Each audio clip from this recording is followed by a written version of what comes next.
నీకు జీవితాంతం పిల్లలు పుట్టరని తెలిసినా నీకు నేను విడాకులు ఇవ్వడం లేదు. ఎందుకంటే ఆ పవిత్ర బంధాన్ని నేను గౌరవిస్తున్నాను కాబట్టి.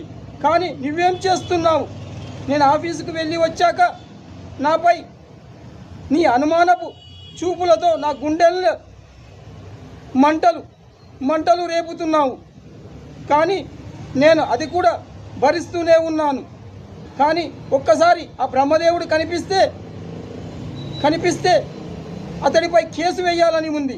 ఎందుకంటే ఆ బ్రహ్మ వేసిన 3 ముళ్ళకే నీకు నాకు బంధాన్ని పెట్టాడు కాబట్టి ఒక్కసారి కనిపిస్తే చాలు. కానీ సెల్ ఫోన్ నంబర్ కూడా ఇవ్వడం లేదు. కానీ నీపై ప్రేమ ఉంది. నీకు నేను విడాకులు ఇవ్వను, చచ్చే వరకు విడాకులు ఇవ్వను. అది మాత్రం గ్యారెంటీ.